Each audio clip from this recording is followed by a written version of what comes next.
যে অনেক মহিলা এসে বলবে, ভাবি আপা কি বলবো, আর আপনার ভাই এত কেয়ারিং, কি যে যত্ন করে আমারে, আমার দিক খুব খেয়াল রাখে, একটু সমস্যা হতে দেয় না, বাইরে গেলে একটু পর পর ফোন দিয়ে মেসেজ দিয়ে খবর নেয়। বুঝবেন যে সাক্ষাৎ শয়তান হাজির হয়ে গেছে। এই লোক হয়তো সৎ উদ্দেশ্যে বলছে, কিন্তু শয়তান তাকে দিয়ে বলাচ্ছে আপনাকে অশান্তিতে ফেলার জন্য। মনে রাখবেন, যারা নিজেদের তারিফ করে তারা হয়তো পজিটিভ মানুষ দেখে তারিফ করে, তাদের সংসারে এমন এমন অশান্তি হয় যেগুলো হয়তো আপনাদের হয় না, শুধুমাত্র শয়তান ওইগুলো আপনার সামনে হাজির করছে। খবরদার, ওইগুলো দেখে খুব সহজে একে অন্যের প্রতি জাজমেন্ট করতে যাবেন না। তাহলে দাম্পত্য জীবনে সুখ শান্তির জন্য অন্যের সুখের মিথ্যা গল্প শুনতে যাবেন না। যদি সত্য গল্পও হয় তবুও মনে রাখবেন যে হয়তো সে একটা দিক তুলে ধরছে, তাদের আরো চ্যাপ্টার আছে সেটা তারা তুলে ধরছে না, তাদের চাইতে আমরা আলহামদুলিল্লাহ কম সুখে নাই। নিজেদের পজিটিভ গুলো দেখার চেষ্টা করবেন। 8 নম্বর, ক্ষমা করতে শেখা। দেখুন, ক্ষমা করতে না পারলে দাম্পত্য জীবনে কেন, কোন জীবনে আপনি কখনো সুখী হতে পারবেন না। সবকিছুকে অনেক বড় করে দেখবেন না, অনেক কিছুকে ক্লোজ করবেন, ছোট করবেন। এবং মনে রাখবেন, আল্লাহ তাআলা ক্ষমাশীলকে ভালোবাসেন। কোরআনে আল্লাহ তাআলা একাধিক জায়গা বলেছেন, যারা ক্ষমা করে আল্লাহ তাদেরকে ভালোবাসেন। আপনি যদি বলেন যে কতবার ক্ষমা করব, যতবার আপনি আল্লাহর কাছে ক্ষমা আশা করেন, আপনি আপনার স্ত্রীকে, আপনি আপনার স্বামীকে, আপনার জীবন সঙ্গীকে, যে কোনো মানুষকে ততবার ক্ষমা করবেন। আপনি জীবনে একই পাপ কতবার করেন, আল্লাহ মাফ করবেন আশা করেন না? তাহলে আপনার আল্লাহর বান্দাকে কেন আপনি ক্ষমা করবেন না? বিধায় ক্ষমা করা এটা শিখতে হবে। কখনো কোনো ভুল হয়েছে বুঝতে পারলে পণ্ডিতি না করে সাথে সাথে ভুল স্বীকার করা জানতে হবে, যে হ্যাঁ এটা আমি ভুল করেছি। হ্যাঁ, এটা স্বীকার করলে সে একটু মাথায় উঠে যাবে, সে একটু লাই পেয়ে যাবে, পাক। কিন্তু এটা একটা ভালো গুণ, পরবর্তীতে এটাকে ব্যালেন্স করতে পারবেন অন্যভাবে। ভুল স্বীকার করবেন। মেয়েদের সাথে বিশেষ করে যখন ঝগড়াঝাটি হয়, কোনো কিছু হয়, মনে করেন ঝগড়া তুমুল আকারে চলে গেছে, এখন আপনার স্ত্রী আপনার মৃত্যুদণ্ড জারি করবেন, জাস্ট এটা বাকি আছে। এই টাইমটাতে আপনি যদি চান যে এই রাগের পারদকে পাতাল থেকে মুহূর্তের ভিতর, আমি আকাশ থেকে মুহূর্তের ভিতরে পাতালে নামায় আনবো, আগুনের সাথে সাথে পানি করব, একটা বুদ্ধি, একটা কাজ করবেন, সাথে সাথে পানি হয়ে যাবে। সেটা কি? এতক্ষণ যা তর্ক করছেন, এখন বলেন যে আসলে তুমি ঠিক বলছো, আমারটা ভুল, ব্যাস দেখবেন যে আগুন পানি হয়ে গেছে সাথে সাথে। তো ভুল স্বীকার করতে পারে, এটা শুধু স্বামীরা না, স্ত্রীদের ক্ষেত্রে একই কথা প্রযোজ্য। এটা অনেক বড় একটা গুণ, বিশেষ করে ক্ষমা করতে পারা। ক্ষমা করতে যারা পারে না তাদেরকে আল্লাহ ভালোবাসেন না।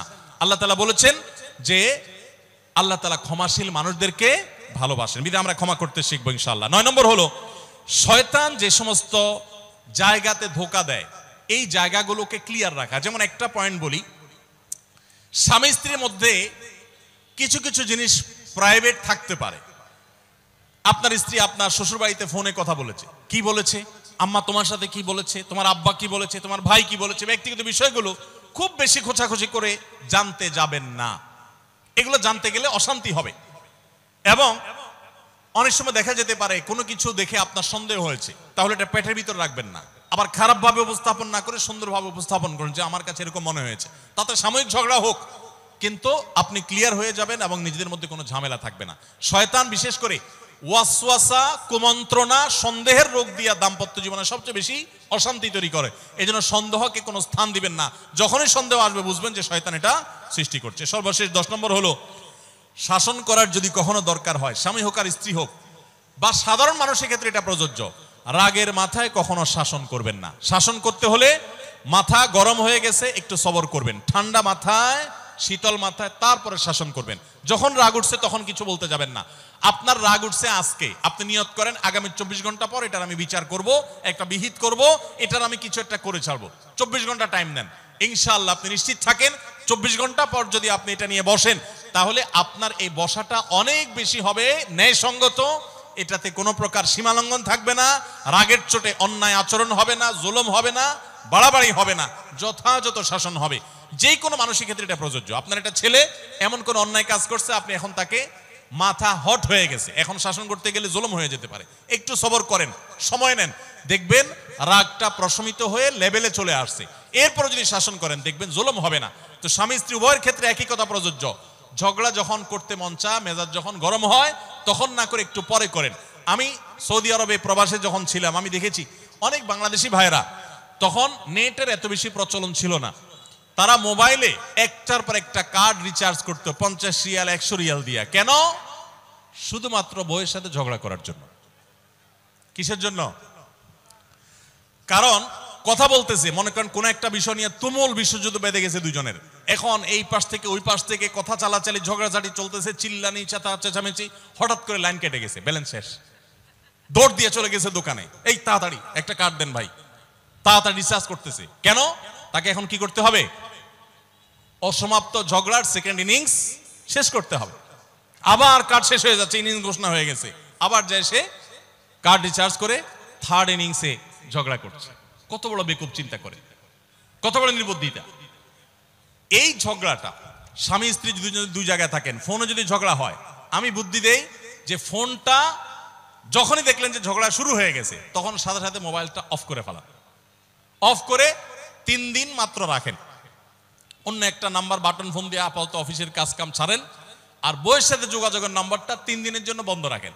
3 দিন পরে মোবাইলটা আস্তে করে ওপেন করেন। এবার নিয়তি করেন যে ঝগড়া এটাই হবে, বরে বলবেন দেখো তোমার সাথে ঝগড়া এখানে এই পর্যন্ত থামতেছে, আমরা এখান থেকে আবার শুরু করবো ইনশাল্লাহ 3 দিন পর। 3 দিনের বিরতি দিচ্ছি, যুদ্ধবিরতি। 3 দিন পরে যদি শুরু করেন, আমি তো দায়িত্ব নিয়ে বলতে পারি, লিখিত দিতে পারি আপনাকে, 3 দিনের পর যখন আবার নতুন করে শুরু করবেন, ইনশাআল্লাহ দেখবেন আগের ঝগড়ার যে দুইজনের একজনেরও আর কিছুই নেই। এখন বউরে যদি বলেন 3 দিন পরে ফোন দিয়া বলেন, হ্যাঁ বলো তুমি জানি কি বলতেছিলা, দেখবেন যে আর কথা খুঁজে পায় না। আর আপনিও যদি বলেন যে হ্যাঁ আমি জানি কি বলতেছিলাম, দেখবেন এখন ঝগড়া করে জুত পাবেন না, গিয়ার একেবারে নরমালে চলে আসছে। এই জন্য ভাইরা, রাগ যখন হয় ওই টাইমটাতে ঝগড়াঝাটি করতে হয় না, তাহলে সেক্ষেত্রে দাম্পত্য জীবনে অশান্তি থেকে অনেকখানি বাঁচা যায়। যে ঠিক আছে আমরা ঝগড়া করব, এই বিষয়ে নিয়ে আমরা এখন কথা বলবো না, কালকে কথা বলবো, একটু অপেক্ষা করেন, উভয়ের জন্য সেখানে কল্যাণ থাকে।